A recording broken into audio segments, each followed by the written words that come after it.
기준금리를 금통위가 7번 연속으로 동결했습니다. 3.5%인데 네. 자 일단 이 동결에 대한 해석부터 전해주실까요? 예, 뭐 다들 이제 동결할 걸로.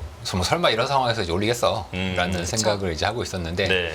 이제 중요한 건 이제 사람들 입장에서는 이 약간 어제까지 그리고 오늘 아침까지 이제 채권 시장에서는 단기물 금리, 그러니까 3년물 국고채 금리가 3.5대, 기준금리가 3.5대, 3년물 국채 금리가 3.5대니까 아무래도 좀 부담스럽지 않습니까? 그렇죠. 이제 여기서 더 밑으로 가려면 금리 인하를 보고 이제 가야 되는 건데 뭐 사실 시장에서는 뭐 하느니 가능성은 열어놨어도 여기서 인상은 어렵지 않냐. 뭐 미국도 마무리 수순으로 가고 있고 그러니 이제 당연히 동결을 할 것이다. 이제 그렇게 예상하고 있었는데 네네. 다만 이 톤이라는 게 또 있지 않습니까? 네. 어떤 톤으로 얘기할 것이냐. 그리고 오늘은 상당히 이제 놀랍게도 그 맨 처음에 통화정책 방향을 알려주는 이제 문서가 한 장으로 발표가 되는데 네네. 그 문서에서 상당히 중요한 문구의 변화가 있었어요. 이 문구가 뭘 쓰느냐에 따라서 네. 사람들이 향후의 통화 정책을 많이 추정을 하는데 쓰이는데 네. 그게 이제 크게 변한 점이 있어가지고 음. 이제 채권 시장이나 사람들 입장에서는 좀 아리까리하다 이런 이제 평가를 많이 줬습니다. 예. 그럼 말씀해주신 그 뭐가 어떻게 변했는지를 네. 그냥 바로 그냥 네. 예, 들어가도록 하죠. 네. 이제 긴축 기조를 우리가 인상을 이제 끝냈고 뭐 끝냈다고 말은 안 했지만 끝냈다고 치고 그리고 앞으로 상당 기간 이러한 긴축적인 스탠스를 오랫동안 유지하겠다. 이제 요 앞에 수식어 네. 얼마 동안 유지하겠다. 이 수식어가 있는데 이 수식어가 그동안 붙어있던 건 이제 상당 기간이라는 상당 기간. 네, 수식어였습니다. 그러니까 이제 사람들은 뭐 미리 생각하기 때문에 상당 기간? 그럼 상당 기간 후에는 내리겠군. 이렇게 생각하잖아요. 네. 그렇죠. 그래서 이 앞에 있는 부사가 되게 중요한데 상당 기간이라는 건 우리가 경험적으로 대략 한 6개월이다. 네. 이렇게 알고 있어요. 하는데 그거에 대해서 굳이 뭐 부정을 하거나 그러진 않았습니다. 네. 네. 그리고 이제 옛날에는 뭐 당분간이라는 말을 쓰기도 하는데 당분간은 보통 이제 3개월. 아. 그렇게 보는데 상당 기간은 6개월. 예. 당분간은 3개월. 그렇게 그냥 저희 마음대로 정했는데 네. 이제 하는도 뭐 그럴 거야라고 이제 크게 부정은 아니기 때문에 그렇게 알고 있고 이제 그동안은 상당 기간이라는 네. 그러니까 사람들은 뭐 한 6개월은 봐야 되겠구만 이렇게 생각하고 있었어요. 이게 오늘 바뀌었어요. 뭐라고 바뀌었나요? 충분히 장기간 충분히 장기간 긴축 기조를 유지한다. 그러니까 사람들이 애매하잖아요, 이게. 네. 그래서 아침에 네. 발표가 되자마자 야, 이게 상당 기간보다 짧은 거냐, 긴 거냐. 왜냐면 이제 상당 기간이라는 건 경험이 있는 단어인데 이 충분히 장기간이라는 단어는 이게 생소한 단어이기 때문에 정확히 어떠한 기간을 의미하는지 오늘도 기자들이 이제 엄청나게 물어봤겠죠? 예. 네. 근데 이제 하는 청자가 계속 이제 답을 요리 피하고 저리 피하고 이제 피해가지고 이제 정확한 우리가 답은 얻지는 못했습니다. 그래서 이제 시장에서는 계속 아직도 이 말뜻이 이제 뭘까 이제 그렇게 고민을 하고 있는 상태죠. 팀장님 개인적으로 생각하시기에는 네. 이거 몇 달 정도 되는 것 같습니까? 한번 이렇게 한번 생각해 보죠. 네. 처음 쓰는 단어예요. 처음 쓰는 단어. 네. 그 상당 기간이라는 거는 이제 딱 정해져 있어요. 6개월. 자, 우리가 이게 그냥 뭐 금통 이런 거 빼고 이제 여러분들도 우리가 평소에 이제 말을 하지 않습니까? 네. 근데 말을 하는데 이게 상대방한테 지금까지는 어떠한 기간에 대한 말미나 추정할 수 있는 추정치를 줬어요. 줬는데 이 말을 좀 애매한 말로 바꿀 때가 있죠. 우리도. 네. 우리도 있잖아요. 네. 이거 언제 바꾸죠? 잘 모를 때? 잘 모를 때 바꾸죠. 그렇죠. 네. 잘 모를 때 바꿔. 잘 모를 때 바꾸거나 왜냐면 기존에 정했던 말이 뭐 언제까지나 맞는 얘기는 아니니까. 그리고 그게 어떻게 생길지 모르는 어떤 불확실성이 생길 때. 네. 혹은 기존에 너무 방향성이 명확했어. 기존에는. 그런데 이제 그게 바뀌었어요. 뭐 환경이 바뀌든지 해서. 그러면 이제 불확실하게 말을 좀 바꿔서 뭔가 운신의 폭을 둔다고 하죠. 여지를 둔다. 네. 네, 그런 쪽으로 이제 바꾸지 않습니까? 네. 그래서 사실 중요한 질문은 이제 이 말이 이렇게 바뀌었다라는 것도 있겠지만 이제 더 중요한 건 통화 정책의 주변 환경이 이제 어떻게 바뀌었냐를 보면 사실 11월 들어서도 많이 바뀐 게 있지 않습니까? 일단 가장 큰 거는 연준이 통화 정책에 대한 톤이 최근에 많이 바꾸고 있죠. 특히 이제 매파적이었던 인물들조차도 말을 조금 비둘기적으로 바꾸고 있고 특히 미국의 부채 때문에 네. 걱정했던 금리 급등이 다시 금리가 이제 하락하고 있고 고용이나 물가도 충분히 좀 식어가는 모습이 이제 보이고 있고 이거는 지난번 금통위 대비해서 이번에 좀 바뀐 환경이지 않습니까? 그렇죠. 그러니까 이제 하는 입장에서도 지난 금통위가 또 하필 이제 하마스와 이스라엘 간의 이제 분쟁인 직후에 있었던 일이기 때문에 이제 이 사람들도 이제 어쩔 수 없이 좀 불확실성을 가지고 있었던 네. 상태였지만 지금 이제 그런 것도 좀 사라졌고 대충 그러다 보니 옛날에는 모든 중앙은행이 한국은행 포함해서요 물가는 레벨은 높다 떨어지고는 있지만 그러니까 계속 긴축 기조를 가져간다. 이게 너무나도 어떤 만트라처럼 딱 정해져 있었어요. 그러니까 그때는 그렇게 우리가 불사를 쓸 때 고민을 안 해. 한 6개월은 그래도 동결해야지. 그래서 이제 상당 기간이라는 말을 썼었는데 이게 지금 글로벌 경제가 돌아가는 모양새를 보니까 이게 조금 이상해요. 연준도 이제 금리 인상을 완전히 멈출 것 같고 특히 경제의 지표가 미국조차도 네. 미국 외에 다른 데는 이미 망했고요. 네, 미국 외에 다른 데는 다 망했어요. 그리고 미국 혼자 예외적으로 좋다고 했었는데 그 미국조차도 물가와 고용이 이제 둔화되고 있는 모습이 보였거든요. 그러면 이제 하는 입장에서도 굳이 상당 기간이라고 우리가 빼도 박도 못하는, 그러니까 자기 이제 바인딩 한다 그러죠. 네. 말을 그렇게 써놓으면 딱 6개월로 이제 바인딩이 되지 않습니까? 그거를 좀 빼고 좀 불확실한 애매모호한 말로 집어넣어서 향후의 정책의 변동성을 좀 넓히는 쪽으로 말을 저는 바꿨다. 이거를 이제 해석하기에 따라서는 저는 비둘기 쪽으로 해석합니다. 저는 네. 물론 하느니 비둘기 쪽으로 가려고 그렇게 말을 쓴 건 아닐 거예요. 그런데 이제 저는 아니 사실 생각해 보세요. 물가 떨어지고 있죠. 경기도 둔화되고 있죠. 그러면 금리의 방향성은 거의 뭐 크게 고민할 거 없지 않는 건가요? 그렇다면 여지를 열어놨던 건 결국 이제 아래쪽이다라고 이제 저는 보고 있는 거고 이제 금통위원들도 이제 하는 총재를 빼고 이제 6명인데 네. 6명들 중에 2명이 네. 이제 뭐 금리 인상을 뭐 더 한다는 시그널은 안 줘도 되지 않냐 이제 이런 식으로 이제 얘기를 했다 보니까 이게 지난번보다 한 번 더 늘어난 거거든요. 그렇다면 전반적인 금통위 내에서의 이제 분위기도 그렇고 금리를 향후에 좀 더 시장 사람들보다 반영된 것보다 혹은 예상된 것보다 더 빠르게 내려도 우리는 이미 말을 바꿔놨지 않냐 그런 식으로 얘기를 할 수 있잖아요. 따라서 우리는 상당 기간에 하면 이거 진짜 6개월 동안 상당 기간을 말을 붙였는데 6개월 내에 예를 들어서 그늘 내렸어. 그러면은 이제 사람들이 야, 왜 상당 기간 써놓고 바꿨어? 하면은 약간 좀 아니 뭐 지금 상황이 뭐 그렇고 뭐 이런 얘기밖에 못 하잖아요. 하지만 말을 이렇게 충분히 장기간이라고 하면은 이건 해석하기 나름이기 때문에 정책을 바꾸더라도 하느니 얘기를 하기가 되게 편한 상황이 됐고 뭐 연준도 뭐 언제 정책을 바꿀지 모르지 않습니까? 네. 오늘 이제 5월달 인하 전망이 이미 수익률 곡선과 베팅에는 돼 있고요. 뭐 헤지펀드 메이저 빌 에커먼은 아니 그렇게 채권을 쇼치시더니 갑자기 태도를 180도 바꾸셔가지고 뭐 1분기에도 금리를 인하할 수 있다.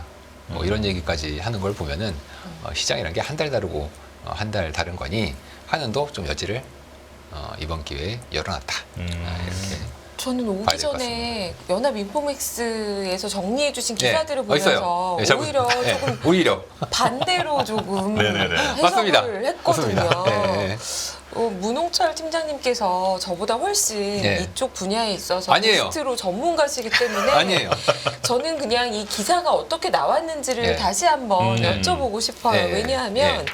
기사에서는 어떻게 설명하고 있냐면 네. 하는 총재가 상당 기간이 네. 6개월이라는 인식을 못 받고 싶지 않아라는 부분에 대해서는 네. 물가 상승률이 2%대 목표 수준으로 충분히 수렴한다는 확신이 있을 때까지 네. 라는 측면에서 네. 6개월이 더 될 수도 있고 덜 될 수도 있다. 그렇죠. 다만 네, 그렇죠. 마지막 문장이 뭐냐면 네. 현실적으로 네. 6개월이 더 될 거라는 생각이 많이 든다고 네. 했다. 네, 네. 라고 기사에 되어 있습니다. 그렇게 실제로 말씀하셨습니다. 네, 그러면 사실 6개월이 더 될 가능성을 오히려 무게를 둔게 그렇게 아닐까. 말씀하신 정도가 아니라 2% 타겟으로 수렴하는 기간은 내년 말로 있습니다. 그렇죠. 오히려 더 길게. 그럼 네. 내년에는 금리 인하 가능성이 오히려 그 말이 낮아진 게 맞다면은 아닌가. 그게 맞죠. 게다가 네. 방금 이제 네. 6분의 금통위원 중에 네. 2분이나 인상 가능성이 이제 없어졌다라고 네. 해서 네. 이제 더 아래쪽으로 네. 더 가는 거 아니냐라고 하셨는데 네. 오히려 네. 반대로 네. 제가 오히려 네. 주목했던 부분은 네. 원래 인하 가능성을 열어둬야 된다는 금통위원이 네. 한 분이 계셨는데 있었죠. 네. 지난번까지는 네. 이번에는 그분이 입장을 철회하면서 철회했죠. 그럼 인하를 해야 된다는 분이 네. 없어진 없어진 거죠. 거잖아요. 그럼 금리 상승이네. 그러면 매파네. 상승은 아니어도 매파네. 비둘기로 해석할 만한 여지도 또 어. 없지 그러니까 않나. 매파 해석인 거죠. 네. 그게 네. 다수의 정파적인 해석이고요. 제가 말씀드리는 이 연합 인포맥스의 네. 기사는 네. 정파 해석. 정파적인 해석. 그렇다면 이제 사파적으로. 저는 사파니까 네. 거꾸로 지금 말씀을 일단 앞에 드렸습니다. 예, 예. 그리고 왜 정파적인 해석이 맞냐? 그거에 대한 배경이 좀 있어요. 네. 어떤 건가요? 국고채 3년이 3.55, 기준금리 3.5. 좀 이상하지 않습니까? 그렇죠. 네, 너무 붙었어. 네. 얘네들이 이렇게 붙어 있으면 네. 가격 부담이 있어요. 그렇죠. 가격 부담이 있어요. 그럼 펀드 매니저 입장에서 네. 지금 이게 뭐 자기가 샀든 안 샀든 이게 말이 되나? 이런 생각을 해요. 그리고 요게 합리화 되려면 금리를 뭐 6개월 내에 인하고 이러면 안 되고 당장 인하해야 돼요. 그래야 요 3.55%에서 내가 추가로 살 의미가 있어요. 그렇죠. 왜냐면 그래야 이제 기준금리 밑으로 3.5이 갔을 때 내가 먹을 수가 있거든요. 네. 근데 그렇게 생각하는 사람은 아무도 없어요. 당장 뭐 적어도 뭐 2, 3개월 내에 금리 인하한다? 그렇게 생각하는 사람은 아무도 없습니다. 물론 전 있습니다만. 그렇게 생각하는 사람은 아무도 없어요. 저 빼고. 그런데 자, 그럼 잘 생각해 보세요.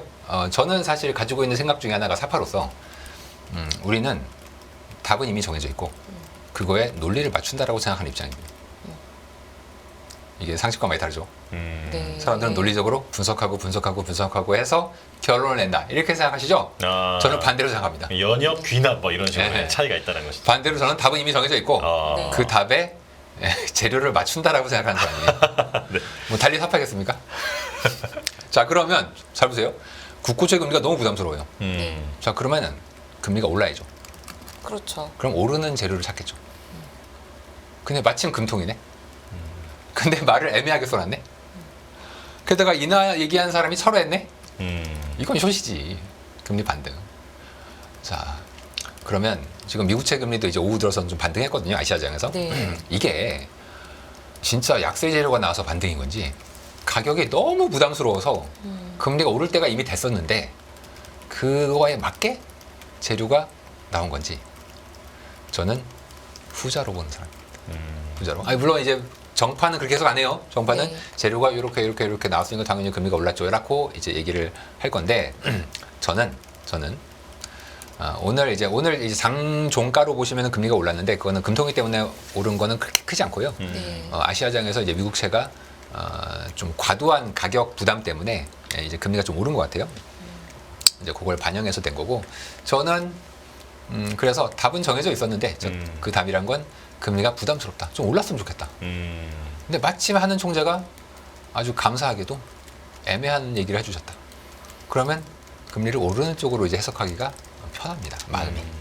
그래서 다소 매파적인 해석을 이제 했다라고 저는 보고 있고요. 금리 인하를 주장하시는 금통위원 한 분은 왜 철회했냐? 경제가 좋아서 철회했냐? 아니에요. 그분이 왜 금리 인하를 주장했는지 먼저 알아야 되는데 네. 제가 지난 금통위 때가 마침 이스라엘 하마스 전쟁이 발발했던 때라고 말씀드렸지 않습니까? 네.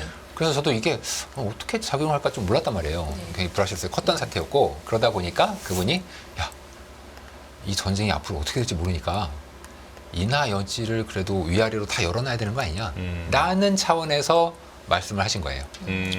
그런데 지금은 그 이스라엘 하마스 전쟁이 더 이상 큰 확전은 아니다라는 쪽으로 수렴이 되고 있잖아요. 휴전 쪽으로 가고 네. 있죠. 그렇다면 굳이 여기서 금리 인하에 대한 여지를 열어둘 필요가 전혀 없는 거죠. 그러니까 이스라엘 하마스 분쟁에 의해서 금리 인하 여지가 생긴 것과 그것이 사라져서 금리 인하 여지가 없어진 거지 뭐 펀더멘털이나 물가나 이것과는 상대적으로 관련이 적단 말이에요.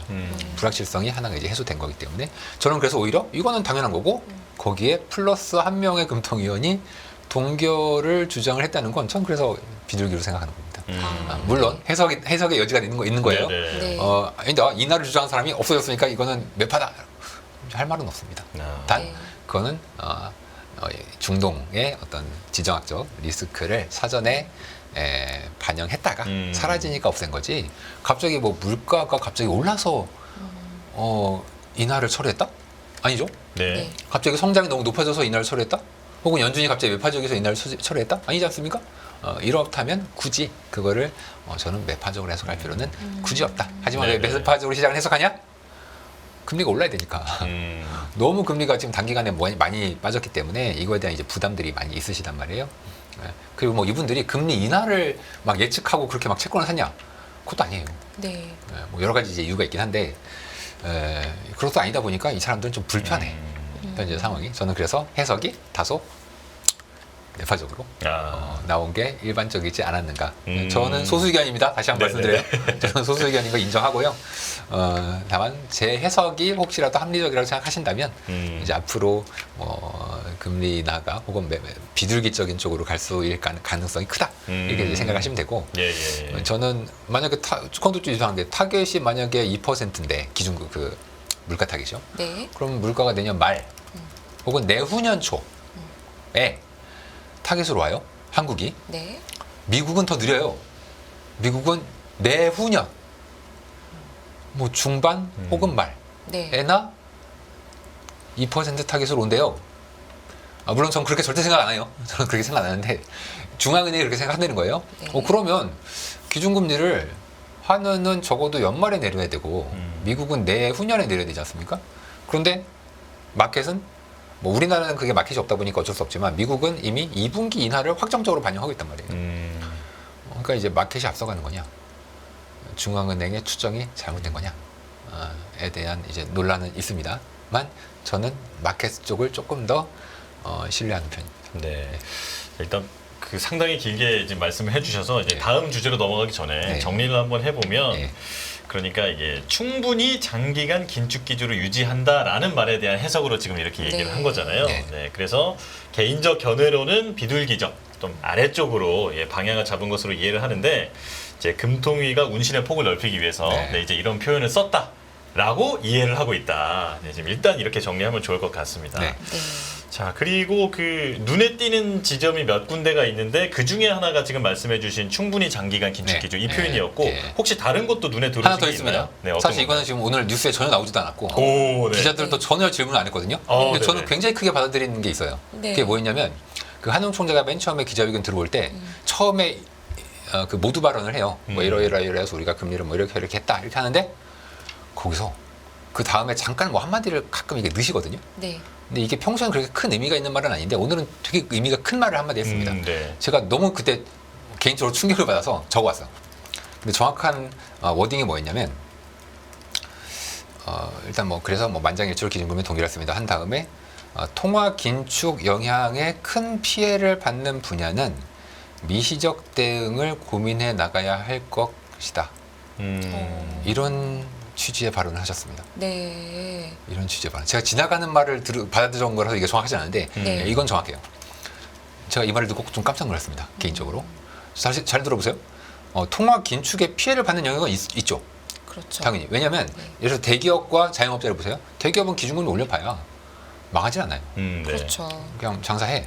근데 이 자영업자들은 지금 집 담보로 그렇죠. 돈 빌려가지고 그걸로 이제 겨우 운영자금을 대고 있고 지금 국내 소비도 너무 안 좋아가지고 장사가 너무 안 돼. 힘들어요.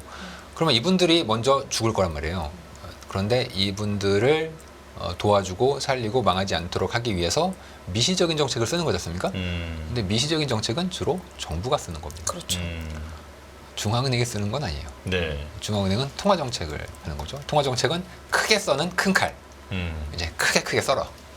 그런데 이제 메스를 대서 중간중간에 하나씩 썰어낼 때는 네. 이제 정부가 정책을 쓰는 건데 이 한은 총재가 이런 얘기를 했다. 이건 굉장히 의미가 있습니다. 제가 받아들인 의미는 네. 사실 한은 총재가 할 얘기는 아니죠. 그렇죠. 미시적인 정책은 뭐 정부에서 하는 본인의 건데. 역할은 아니지 네, 않습니까? 물론 이제 한은 총재가 정부의 거시 안정 회의에 계속 가서 이제 정부와 같이 얘기도 하고 하는데 네. 중요한 건 이런 말을 했다는 게 중요한 겁니다. 금리 인상에 부정적인 효과를 받는 분야가 굉장히 힘든 상황을 겪고 있을 거지 않습니까? 예. 이거를 하는 총재는 중요한 메신저이기 때문에 메신저가 이 말을 하고 안 하고 아다르고 어달라요? 이 말을 했다는 것 자체가부터가 저는 중앙은행이 금리 인상으로부터 고통받고 있는 많은 경제 주체에 대한 걱정을 얘기하고 있는 거다. 네. 게다가 금리 자체도 많이 올렸어 이미. 그렇다면 이것은 추가적인 긴축이나 금리 인상으로부터는 사실은 한은은 혹은 통화정책은 너무 과하게 좀 너무 과하기보다는 너무 과한 긴축은 좀 경계해야 된다라는 발언으로 볼 수 있고, 혹시라도 어떠한 리스크가 나타날 수도 있지 않습니까? 네. 그렇죠. 그런 부분에 대해서는 좀 과감하게 뭐 정부가 대응하든 혹은 한은이 대응하든, 이제 한은이 할 수 있는 미시 정책은 딱 하나밖에 없어요. 그게 총액 한도 대출이라는 건데 그런 거 외에는 한은이 할 수 있는 게 별로 없기 때문에 이것만 듣고서 뭐 금리 인하나 뭐 이렇게 생각할 것까지는 없는데 네. 중요한 건 중앙은행장이 이 경제의 어려운 파트에 대해서 이제 얘기를 했다는 것 자체는 추가 긴축에 대해서는 다소 보수적이다. 네. 기회만 있으면 완화도 언제든지 할 수 있을 것이다. 그런 관점에서 좀 봤기 때문에 이건 지금 뭐 뉴스에도 없고 네. 아무도 이제 얘기 안 한 내용인데 저는 개인적으로 크게 받아들였습니다. 팀장님께서 비둘기 쪽으로 그 생각을 하시게 된 큰 배경인 것 같은데요, 이게. 그렇지 않나요? 뭐 제가 편향이 될 수도 있겠지만 네. 사실 그 옛날에 파월 의장이 한번 그 하트 브레이킹, 마음이 뭐 찢어진다, 네네. 마음이 미어진다, 뭐 이런 표현을 쓴 적도 있는데 저는 좀 비슷한 의미의 발언이었던 것 너무 같습니다. 비둘기적으로 해석하시니까 제가 반대로 그럼 한번 해석을 좋습니다. 조금 붙여볼게요. 좋습니다. 네. 네. 저는 어떻게 들리기도 했냐면은 네. 오히려 반대로 네. 나는 어떤 산업에서 특정 산업에서나 특정 계층에서 고통이 나타나는 걸 충분히 인지하고 네. 있지만 네. 그로 인해서 네. 통화 정책을 바꾸진 않을 것이다. 그 네. 말은 네. 인하를 고려를 전혀 안 하고 하겠다. 있지 않다. 알겠다. 네. 물가 목표는 너무 네. 멀리 있다. 네. 네. 네. 이걸 더 강경하게 네. 발언함으로써 네. 지금 시장에서 왜 국고채 금리가 저거밖에 안 되냐. 기준금리가 3.5인데 네. 시장이 지금 착각하고 있다. 착각하고 있다. 네. 너무 앞서가고 있다. 앞서가고 있다. 이걸 더 강조하는 네. 발언으로 저는 어. 매파적으로 해석이 될 수도 있다고 생각이 되고요. 네. 네. 맞아요. 해석하기에 따라서 네. 딱 반대로 갈 수 있습니다. 그런 느낌이 좀 네. 저는 그러면은 그 이제 위원님 말씀대로면 네. 우리는 통화 정책은 이제 방향으로 나가긴 나가는데 네. 거기서 고통을 받는 사람들은 분명히 있을 테고 네. 그에 대한 대응을 정부가 해줘라. 그렇죠. 뭐 이렇게도 그럴 수도 해석이 될 수 있고, 있다. 이다. 우리한테 예. 기대하지 말고 네. 우리는 물가가 잡힐 때까지 예. 고금리 유지하니까 네. 내가 매번 반복하지 않냐. 네. 네. 금리 인하 자꾸 생각도 하지 마라. 생각도 하지 말라고 계속 말하지 않냐. 이거를 더 강조하는 발언이 아니었나라고 저는 또 흥미진진합니다. 네. 뭐가 말인지. 물론 뭐 채권 시장도 금리 인하를 생각하고 있지는 않습니다. 네. 근데 이제 어쩔 수 없이 돈이 들어오니까 채권을 사야 돼. 그쵸. 네. 그러니까 이제 계속 그렇죠. 붙어서 초강세를 보이고 있는 방향이 위로 가진 않을 거라고 네. 시장에서 기대가 굉장히 큰 것 뭐 같습니다. 동결은 거의 확신을 네. 하고 있는 거고요. 특히 이제 11월 들어서 이제 이건 시청자분들도 꼭 이제 동향 파악 차원에서 좀 알고 계셔야 되는 게 이제 11월 둘째 주, 셋째 주쯤이었던 것 같아요. 갑자기 대량의 자금이 채권 시장으로 이제 쏟아져 들어오기 시작을 했습니다. 그러니까 이제 이런 거예요. 펀드 매니저가 내 펀드가 이렇게 있는데 내가 볼 때는 별로 채권을 사고 싶지 않은데 갑자기 펀드에 돈이 들어오잖아요. 네. 그럼 내가 싫어도 사야 돼요. 그렇죠. 싫어도. 네. 그러니까 펀드 매니저가 뭐 기준금리 인하하겠어. 국고채 3년이 3.5는 말도 안 돼. 그런데 펀드에 돈이 쏟아져 들어오잖아요. 내가 사기 싫어도 사야 돼요. 그러한 쏟아져 들어오는 돈이 이제 올해 이번 달 미국채 금리가 이제 고점을 치고 나서 이제 급하게 떨어질 때 한국도 같이 떨어졌거든요, 금리가. 네. 그 시기에 이제 11월 둘째 주, 셋째 주에 대량의 자금이 들어와가지고 이제 펀드 매니저들이 도대체 왜 이러는 거야? 연말에 원래 이렇지 않는데 연말에는 또 자금이 별로 없거든요, 원래. 그쵸. 계절적으로. 그런데도 자금이 막 들어와서 어쩔 수 없이 또 채권을 이제 왕창 사셨어요. 이러한 과정이 좀 11월에 들어왔다. 그럼 누가 도대체 돈을 쐈냐? 펀드 매니저가 아니면 뭐 이런 거죠. 예를 들면 뭐 연기금이나 혹은 보험사나 아직까지 개인은 아닌 것 같은데 이쪽에서 아니 이거 모양새를 보아하니까 금리 꼭 친 거 아니야? 금리 꼭 친 것 같은데? 라고 생각한다면 지금 당장이라도 절대 금리가 높은 거를 이제 왕창 담아놔야 됩니다. 이제 그러한 수요가 전 들어오지 않았나 그렇게 11월을 좀 추정하고 있습니다. 네.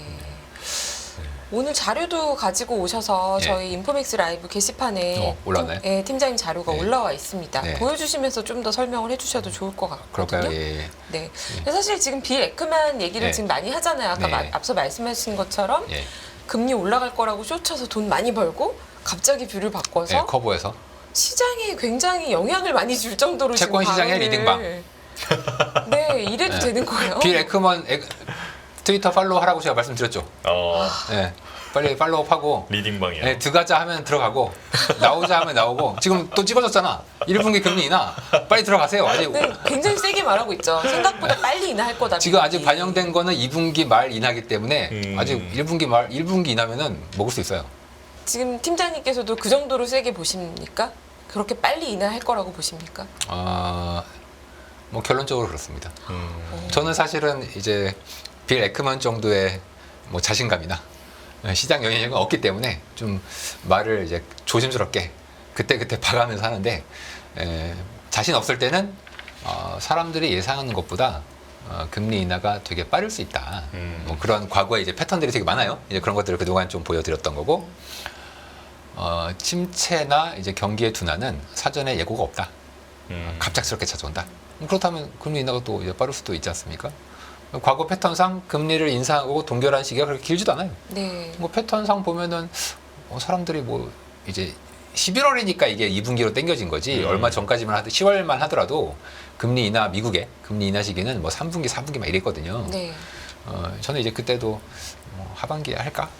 그리고 저는 사실 물가도 내년도에 중앙은행들의 전망보다 훨씬 낮게 보는 사람입니다. 말도 안 되게. 지금 그 어떤 아이비도 그렇게 보지 않을 정도로 낮게 보는. 어느 정도까지 보십니까? 저희의 DB의 공식 전망, 그러니까 이코노미스트가 공식 전망을 내는데 제가 이제 이코노미스트한테 가서 이제 왜냐하면 전망 이코노미스트가 하니까 제가 거기 가가지고 얘기하면 기분 나쁘겠죠. 그래서 저는 이제 속으로만 생각하는데 이제 내년 미국 CPI 내년 하반기 1%대. 네? 1%대요? 네, 내년 하반기 1%도 깨질 수 있다. 네? 이렇게 얘기하잖아요. 그럼 저희 이코노미스트도 또 그 소리냐고. 또 좀 밖에 나가서 극단적인 전망 좀 하지 말해. 저한테 너무 극단적이라고. 이코노미스트 분의 전망치는 그냥 컨센서스 수준. 그냥 컨센서스랑 비슷합니다. 네. 한 2% 한 중반, 네. 3% 약간 아래, 3% 약간 그 정도, 아래. 예. 그 정도 보고 있어요. 네. 근데 저는 그렇게 안 갈 걸로 보고 있거든요. 지난해에 올해를 전망할 때도 그랬고. 그러면 또 왜 그렇게 경기가 그렇게 뚝 부러질 걸로 보시는지. 아니, 경기가 부러지는 거랑 무관하게 그렇게 돼요. 네? 경기는 안 수수께끼가. 부러지는데, 네, 경기는 안 부러지는데. 경기가 물가는- 부러질지 안 부러질지도 사실은 저는 잘 모르겠어요. 그러니까 저는 사실은 패턴이 또 있거든요. 그것도 네. 패턴은 내년 1분기, 2분기 사이예요. 네. 침체가. 혹시 오늘 가져오신 자료에서 뭔가 과거에서 저희가 뭘 찾을 수 있나요? 자꾸 수수께끼를 하는 그러니까요. 기분이어서. 수수께끼겠네요. 찾을 패턴은 되게 많습니다. 찾을 패턴은 많은데 네. 일단은 중요한 패턴을 한 가지 보여드리면 네. 근데 이게 예. 왜 제목을 욕망이라는 이름의 금리라고 지금 그건 좀 다른 얘기여서 이따 시간이 되면 좀 말씀해 주세요. 시간이 되면 이따가. 얘기하겠습니다. 2페이지 그림인데요. 잠깐 보시면은 이거 전에도 보여드리긴 했는데 이제 3의 법칙이라는 게 있습니다. 사람 이름. 네, 이코노미스트 클라우디아 3이에요. 3. 네. 지금 이 그림이 뭐냐면 실업률이에요. 네. 근데 실업률이 저점에서 얼마나 튀고 올라왔냐를 이동평균으로 해서 지금 실업률이 이제 저점은 3.4였거든요. 지금 3.9죠. 그러면 0.5가 아니냐? 근데 이동평균이기 때문에 그거보다는 작아요. 저점에서 이제 얼마나 올라왔느냐를 보여드리는 건데 보시면은 지금 이거 많이 올라왔죠. 네. 0.33 이것도 많이 올라온 건데 과거 패턴에서 보면 0.5를 넘잖아요. 네. 그럼 100% 확률로 침체가 와요. 어. 그런데 사실 실업률이 0.4나 죄송합니다. 실업률이 3.4나 3.9나 우리가 볼 땐 뭐 그렇게 차이가 안 나죠. 그렇죠. 그게 그거잖아. 네. 절대 레벨이 낮잖아요. 네. 여전히 노동시장이 뜨겁잖아요. 근데 이게 왜 그렇게 큰 차이를 나타내죠? 몰라요. 그냥 패턴이 그래요. 패턴이. 그 보시면 제가 위에 그림을 잘라서 이게 저 하늘 높이까지 실업률이 올라가요. 네. 환율 높이까지. 그때 이유는 또 다 다를 텐데요. 이유는 다 다르지만 역사는 네. 반복된다 정도는 같은 거죠. 네. 그래서 저 같은 사람은 이코노미스트들은 현재 숫자가 있잖아요. 그러면 그 숫자에 맞춰서 상승이면 살짝 상승, 하락이면 살짝 하락으로 추정을 해요. 뭐든지 모든 지표를. 근데 저는 그거를 저는 잘 안 봐요. 왜 안 보냐면 늘 깨지기 때문에. 근데 이제 왜 깨지냐? 그건 몰라요. 다만 인류의 역사는 반복된다는 건 확실해요. 근데 이것도 저는 반복이 될 가능성이 있어요. 앞으로 3.9%의 실업률이 유지되면 3회 법칙 0.5는 두세 달 내로 터치돼요. 물론 실업률이 뭐 4%로 올라간다. 그럼 더 빨리 터치되겠죠. 이건 굉장히 중요한 실업률에 대한 선행 지표예요. 물론 제일 좋은 선행 지표는 장단기 금리의 역전이에요. 장단기 금리의 역전. 뭐 이건 다 아시니까 제가 굳이 오늘 보여드리진 않겠지만 장단기 금리가 과거에 수도 없이 역전됐지 않습니까? 역전될 때마다 맨날 싸워. 침체가 온다 안 온다. 이제 근데 침체가 안 온다 쪽이 더 힘이 세요. 왜냐면 실업률도 낮죠. 성장도 좋아요. 고용도 좋아. 근데 와 침체가. 이 이유를 몰라. 이유를. 그 다음 3페이지 잠깐 보시면 유사한 그래프가 하나 있는데 이게 뭐냐면 실업률이 저점에서 고점까지 이제 폭이 있겠죠. 네. 뭐 그 폭이란 건 뭐 과거에는 높을 거고 뭐 과거에는 뭐 지금 이렇게 왔다 갔다 할 텐데 아무튼 그 폭이 있을 때 그 저점에서 고점 사이가 이제 있지 않겠습니까? 네. 그 중에 빈도를 한번 찍어본 거예요. 저점에서 얼마나 몰려 있나, 뭐 중간에 얼마나 몰려 있나, 그 고점에 얼마나 몰려 있나. 왼쪽에 있을수록 실업률이 낮을 때의 점들이 모여 있는 거, 그 빈도가 모여 있는 겁니다. 히스토그램으로 보시면 낮은 쪽에 되게 많이 몰려 있죠. 네. 그게 뭐예요? 실업률이 낮은 데서 엄청나게 왔다 갔다 한다는 얘기예요. 낮은 데서. 자, 그런데 중간이 없죠. 네. 그런데 그러네요. 제일 오른쪽에 보면은 아주 높은 쪽 실업률에 또 빈도가 되게 많아. 그러네요. 자, 이게 뭘 의미할까요? 한번 올라가면 쭉 올라간다는 바로 거죠. 그겁니다. 네. 중간이 없어요. 중간이. 네. 그러니까 침체나 경기 둔화는요, 중간이 없어요. 한번 나빠지기 시작하잖아요. 그러면 우리가 사전에 알 수가 없어요. 왜냐면 한번 나빠지기 시작하면 순식간에 올라가요. 실업률이. 뭐 고용 다 마찬가지예요. 뭐 경제 성장률 다 그냥 순식간에 절벽처럼 떨어집니다. 네. 절벽처럼. 그래서 저는 전망을 할 때 이코노미스트처럼 이렇게 이거 안 해. 이거 안 해. 네. 일단 수익률 곡선이 정상이면 이게 맞을 수 있어요. 그때는 또 저도 그렇게 전망해요. 근데 수익률 곡선이 역전돼 있잖아요. 지금처럼. 그러면 그때부터는 조심해야 돼요. 갑자기 뭔가가 거대한 변동성이 나타날 수 있어요. 뭔지 몰라요. 물론 얘기하라면 좀 제가 수도 없이 얘기할 수는 있는데 네. 제가 이미 알고 있다는 것은 다 준비하고 있다는 얘기이기 때문에 안 터져요. 거기서 보통. 그래서 뭐가 될지 모르겠지만 저는 어떤 거대한 변동성이 내년 초 혹은 2분기 정도에 좀 몰려있다.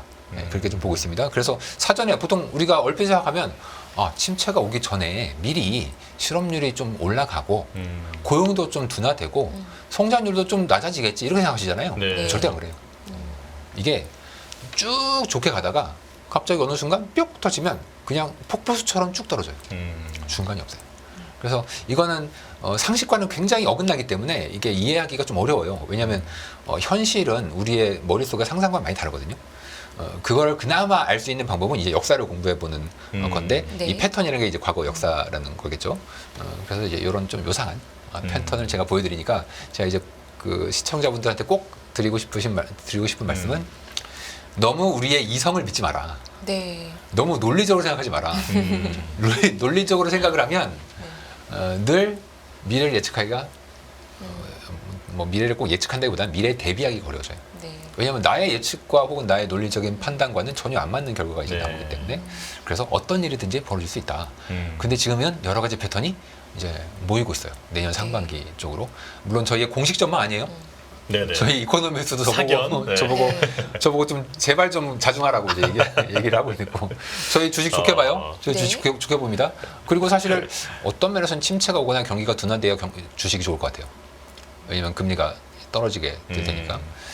이제 그런데 이제 그것과 별도로 경제의 전체적인 흐름은 그렇게 좋지는 않다. 특히 이 오늘 발표된 베이지북이 상당히 놀라운 결과를 보여줬습니다. 제가 베이지북을 좀 신뢰해요. 왜 신뢰하냐면 옛날엔 베이지북 잘 안 봤는데 요즘은 좀 봐요. 왜 안 보냐? 옛날에 안 봤고 왜 요즘은 보냐? 네. 그 베이지북이 좀 특징이 있어요.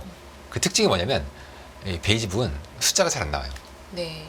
주로 연준 인사들이 직접 소상공인이나 기업 경영자들을 찾아서 그러니까 인터뷰식으로 이제 쭉 나와요. 네.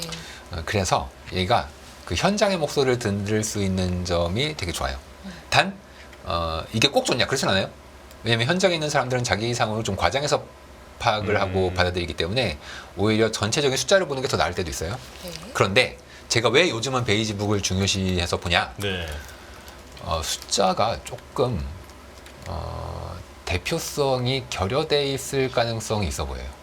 제 생각에는. 왜 그러냐면 네.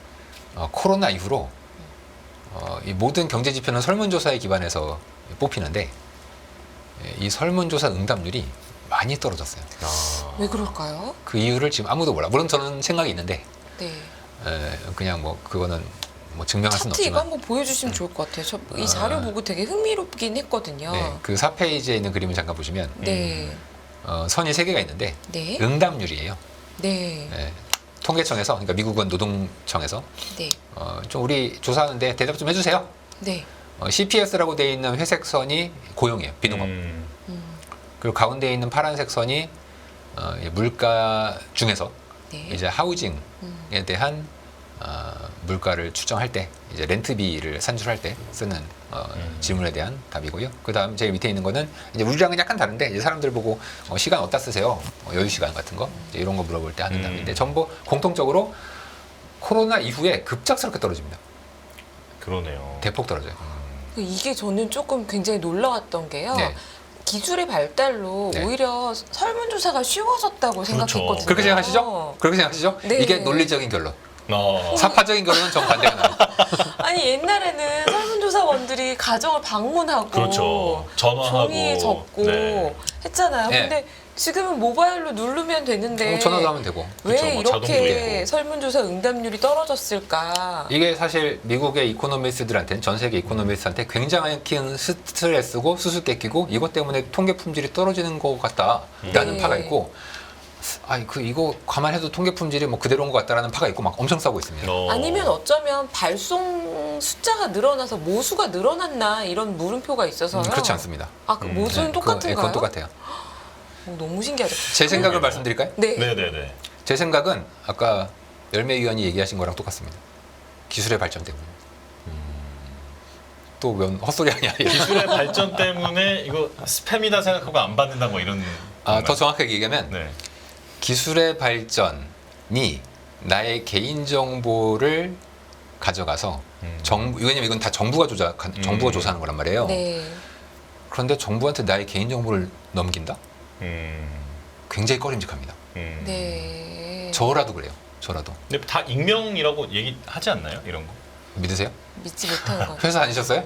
개인정보에 회사 다니면은 아, 미국이면 더 그럴 것 같다는 개인정보에 대한 생각이 이제 드네요. 우려라든지 이런 것들이 그런 게 있을 수 있고 과거보다 저는 훨씬 혹시 크다. 좀 그런 생각도 드는 게 서로 좀 무관심해지는 사회가 돼서 네, 그런 네. 것도 있지 않나 이런 네, 생각도 네. 들어요. 이제 굉장히 어두운 세상을 보실 때 세상이 어두운 면을 보실 때 굳이 내가 이걸 해야 되나 이런 생각. 저는 20년 전에도 세상은 어두웠다고 생각합니다. 네. 근데 저는 그래서 특히 보면 근데 왜 하필 코로나일까요? 집에 있는 시간이 더 많아지고 각자 도생이 더 심해진 게 아닐까요? 코로나 이후에 응답률이 급하게 떨어졌죠. 네. 그 이유가 궁금하지 않아요? 이게 비대면 시대가 열리면서 더 그렇게 된 거 아닐까요? 비대면 때문이다. 네. 근데 그게 그 시간 동안 떨어졌으면 다시 올라야 되잖아요. 그래서 이것도 제 가설입니다. 네네. 네. 제 가설을 만들어 봤는데 잘 생각해 보세요. 코로나 때 정부가 했던 일이 무엇이든지 강제적으로 백신을 맞추게 하거나 개인들을 통제하고 돌아다니지 못하게 하거나 미국 같은 나라에서도 네. 그 자유를 가장 절대적인 가치로 삼는 요 미국조차에서도 정부가 시민을 통제하는 일을 하고 마스크를 뭐 의무화한다 안 한다 뭐 거리두기를 해라 마라 지금 이렇게 의무화를 한다? 이건 미국 사람들의 기본 신념과는 굉장히 배치되는 일이거든요. 예. 그 이후로 제 생각에는 정부에 대한 강한 불신이 생긴 것 같아요. 야 이거 까딱 잘못하다가 내 정보를 정부에 넘기면 쟤네들이 나중에 나를 속아내는 정보로 쓰거나 나에게 개인적인 불이익을 주는 쪽으로 이용하는 거 아니야? 물론 그러지 않겠죠. 그러진 않을 건데 저라면은 지금 정부가 정말 미국 같은 분권화되고 자유를 중시하는 문화에서조차도 전체주의적인 정책을 썼다. 코로나 때 뭐 어쩔 수 없이 썼죠. 썼다? 이거 그럼 이거 큰일인데? 이런 상황에서 내 개인정보를 넘겨? 이건 미쳤지. 난 절대 못해. 미국의 남부에 특히 그 레드넥이라고 하는 이 굉장히 보수적이고 총 들고 이런 아저씨들 많잖아요. 네. 그런 아저씨들은 굉장히 공화당파 사람들이고 개인의 자유를 굉장히 중요시 여기거든요. 근데 정부가 강제로 이런 걸 한다? 이건 도저히 용납 못해. 그래서 그분들은 제가 보기엔 설문조사를 절대 안 할 것 같습니다. 제가 오늘 주제는 이게 아니지만 이코노미스트들은 앞으로 예측은 점점 더 어려워지는구나. 네. 이런 우리가 보아왔던 수십 년의 데이터가 응답률이 떨어지면 그렇죠. 믿기가 더 어려워지는구나라는 생각이 하나가 들고, 두 번째는 데이터의 가치는 이러면 이럴수록 더 높아지겠다는 높아지겠죠. 생각이 들고요. 네. 그리고 정보 보안, 네. 기업 가치도 네. 굉장히 올라가겠다는 생각도 드네요. 보안을 잘 맞추는, 잘 지켜주는 이제 회사의 가치, 그리고 네. 그러한 서비스, 그리고 결국 이제 신뢰가 되게 중요한 사회가 될 텐데, 제가 그래서 저도 이제 개인적으로 비즈니스를 한번 해볼까 생각 중입니다. 네? 정말로요? 오늘 제가 놀랄 일이 너무 많으니까. 왜냐면 그 옛날에 갤럽, 그러니까 사람 갤럽, 네. 갤럽이 이제 그 어떤 샘플링을 잘 해가지고 이제 회사를 잘 설립해서 굉장히 큰 통계 기관으로 이제 키웠지 않습니까? 네. 제가 이거 한번 생각해 본 건데 이렇게 되면 그 보정치를 넣어야 돼요. 그렇죠. 응답률이 떨어지면 네. 응답을 안 한 사람들의 성향을 추정해서 추정해야죠. 그 사람들만큼의 보정을 해줘야 됩니다. 그 예. 옛날에 트럼프 때 설문조사 잘못해가지고 트럼프가 당선되는 걸 아무도 몰랐잖아요. 그렇죠. 그러니까 그런 거를 한번 이게 보정을 했고 그 이후에는 또 설문조사가 잘 맞는단 말이에요. 그렇다면 자세히 보세요. 아마도 자유주의적인 성격, 공화당을 지지하시는 분들 위주일수록 이 설문조사에 답을 안 할 겁니다. 제 생각에는. 그럴 수 있죠. 그러면 그분들이 어떠한 생각을 갖고 있는지, 소비를 어떻게 하는지, 그분들만 따로 모아가지고 그분들이 뭐 어떠한 경제 활동을 하고 있고 어떠한 취직 활동을 하고 있는지를 따로 모아서 기존에 나왔던 설문조사 데이터를 일부 그만큼 보완을 해주면 더 양질의 데이터가 나올 수 있거든요. 그래서 그걸 가지고 이제 돈을 버는 뭐 헤지펀드한테 팔 수도 있고 뭐 일반인한테 팔 수도 있고 그런 서비스가 있을 수 있죠. 문홍철 다산전략 팀장님 방송에 나오셔서 이런 말씀 하셔도 되는지 제가 네, 끝나고 활용하실 분들은 활용하십시오. 제가 뭐 이거 특허권 이런 거 없겠습니다. 그냥 이런 시청자분들 중에서 이런 거 하실 수 있는 분들은 다음 해주십시오. 페이지도 저는 좀 궁금했어요. 네, 뭐였죠? 제가 넣어놓고 까먹었네. 네. 이게 바로 그 고용에서 네. 지금 5페이지인데요. 고용에서 이것도 아까 거랑 조금 연관이 있어요. 네. 어떻게 연관이 있냐면 고용은 우리가 늘 보는 월 뭐 13만 건 이번에 증가했다. 그거는 이제 기업 조사예요, 다. 요 선에서는 이제 녹색 선이죠. 녹색 선은 총량이에요. MOM 뭐 증가분이 아니고 총량입니다. 그런데 얘가 똑같은 조사를 가계 조사도 해요. 하나는 이제 회색이죠. 가계 조사는. 양자는 한두 달은 차이가 있을 수 있는데 장기적으로는 반드시 같이 가야 돼요. 네. 추세가. 그렇죠. 너무 많이 벌어졌네요. 그런데 2022년부터 양자가 급격하게 벌어집니다. 이 갭이 원래 좁아질 줄 알았거든요. 네. 안 좁아지고 지금 계속 벌어져요. 계속. 이게 대략 숫자를 구해보면 한 300에서 400만 건 정도 돼요. 아니 300만 건? 그럼 거의 1년 동안 한 달에 30만 명씩 고용이 증가해서 네. 거의 1년 가까이를 해야 이 300만 건이 나오거든요. 도대체 이거 왜 이러는 거예요? 이것도 제가 또 추정해봤어. 머릿속으로. 이건 지금 뭐 어디서 누가 뭐 얘기하고 이런 거 뉴스 없어요. 네. 그냥 제 나름대로 뇌피셜로 추정을 한 건데, 가계조사는 기업조사랑 좀 다르게 가계조사는 설문조사원이 직접 가게를 방문을 해요. 네. 물론 이제 방문을 해서 뭐 직접 이렇게 조사하지 않지만 이 설문조사지가 가. 근데 이것도 아까처럼 응답률이 많이 떨어진단 말이에요. 네. 기업조사도 그걸 하긴 하는데 기업조사는 보다 더 정확하게 하려면 우리가 그 논판 페이롤이죠. 페이롤.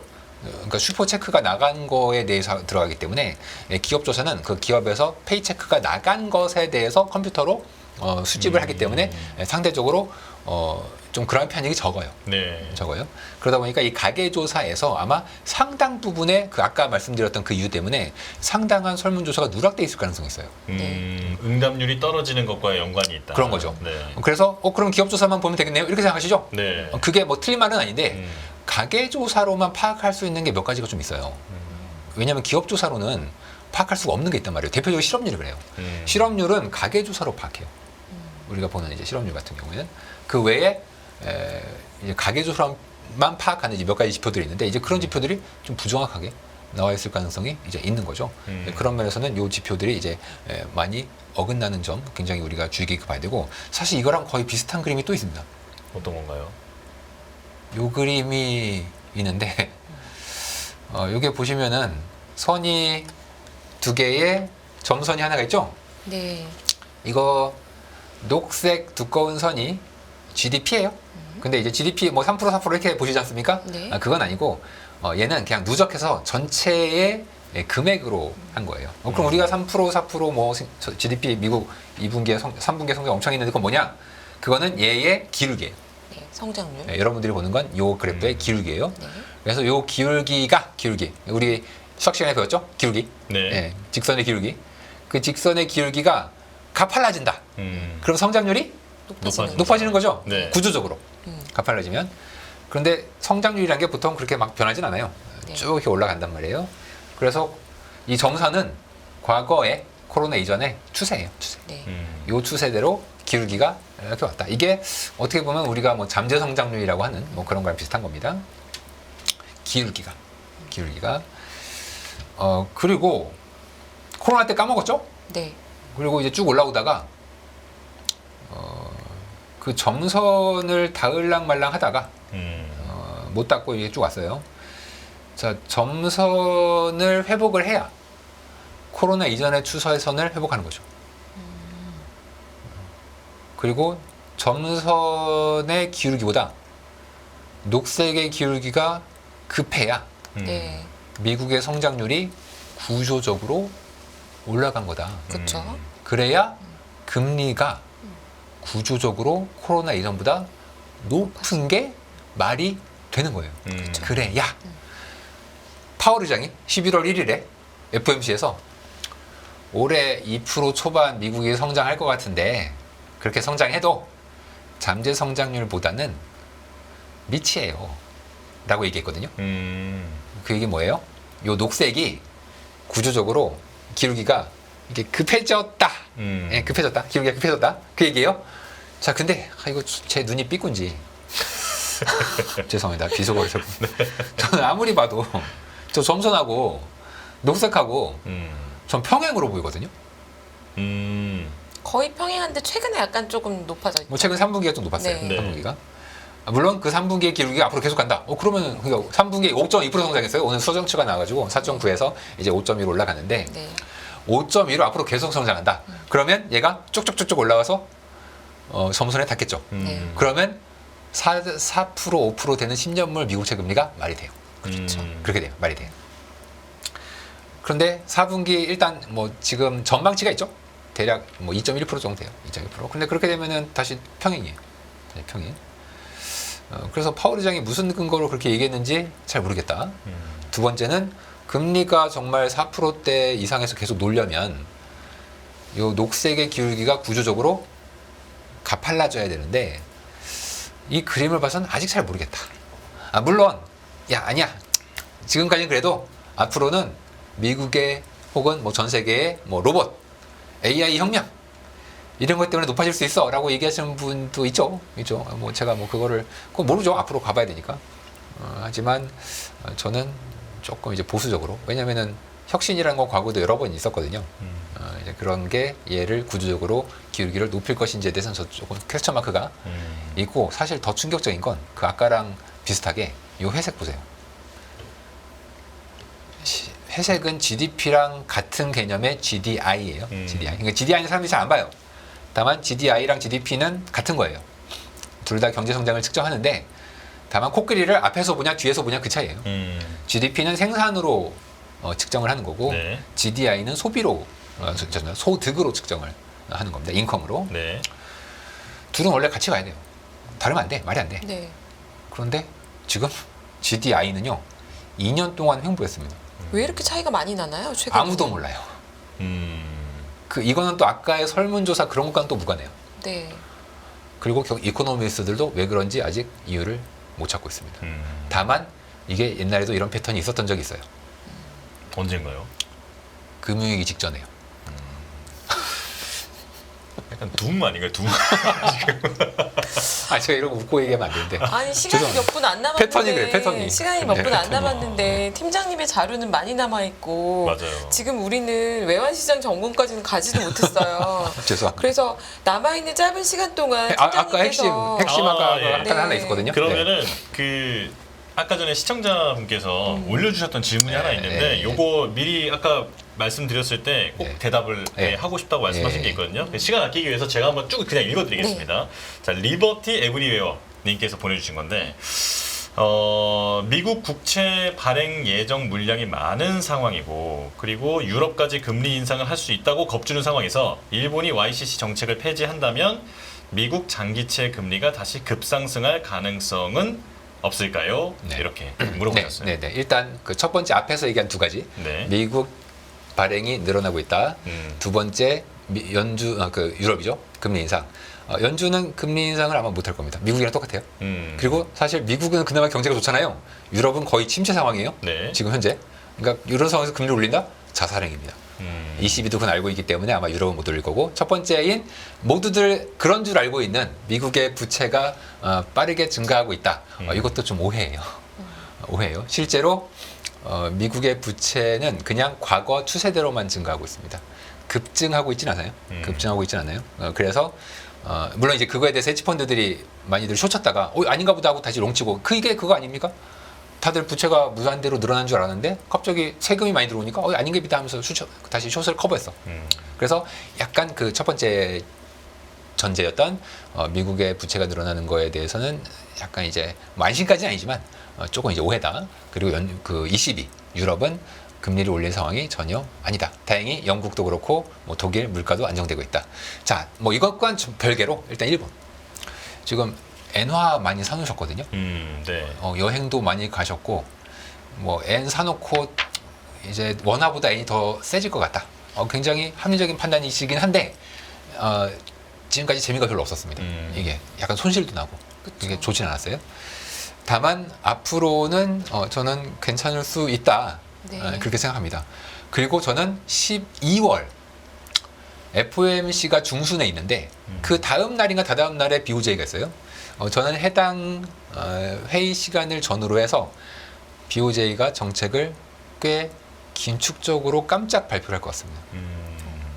왜냐면 걔네 패턴이 그래요. BOJ를 보실 때 BOJ 의원들이 뭐라고 얘기했다. 그거 들을 필요 없어요. 왜냐면 걔네들은 일부러 그렇게 얘기해요. 그리고 나중에 확 바꿔. 왜 그렇게 하냐? 왜 그런 짓을 해요? 이유가 있어요. 걔네들은 폭탄을 되게 좋아해요. 일본인들인데 폭탄 맞았지 않습니까? 근데 폭탄을 너무 좋아해요. 왜 좋아하냐면 정책 효과를 주기 위해서는 시장의 기대를 없애다가 갑자기 떨어뜨리면 시장의 변화가 커지죠. 그래서 그래요. 그래서 지금 일본 정책 의원들 대부분은 우리 뭐 YCC 완화적 정책 계속 할 거다 이렇게 얘기하는데 제가 볼 땐 그렇게 하지 못합니다. 왜냐? 경제가 좋아서? 아니요. 기시다의 지지율이 너무 낮아요. 너무 낮아요. 그렇다면 기시다는 모험을 하게 될 겁니다. 그 모험은 기존의 N약 정책을 바꿔서 N을 좀 강세로. 왜냐하면 시민들이 불만이 많아. 기업들은 사상 최대 실적인데 월급은 인플레만큼 안 따라가고 있고 저 우리 옛날 식민지였는데 와가지고 맨날 돈가스 먹고 소고기 먹고 좋은 데 가는데 우리들은 이거 N이 약해져가지고 맨날 고생하고 있다. 그러면 뭔가 정책 변화를 줄 가능성이 꽤 있어요. 저는 그런 면에서는 N쪽 베팅이 앞으로 내년 정도에는 좀 괜찮지 않겠나 그렇게 보고 있습니다. 네, 알겠습니다. 자, 오늘 이제 금리 7번 연속의 동결로 시작이 돼서 그 부분에 대한 어떤 자세한 설명 그리고 개인적인 또 해석에다가 정파적인 해석까지 사파. 덧붙여 주셔서 네, 아주 상당히 유익하고 또 흥미로운 시간을 보낸 것 같습니다. 자, 여기서 1부 마무리하겠습니다. 문홍철 DB금융투자 자산전략팀장님과 함께했습니다. 고맙습니다. 네, 감사합니다. 감사합니다. 더 많은 영상을 보고 싶으신 분들은 화면 오른쪽에 있는 구독 버튼을 눌러주시기 바랍니다. 그리고 영상이 영상을 보시면서 좋아요는 필수인 거 아시죠? 항상 인포맥스 라이브를 사랑해 주셔서 감사합니다.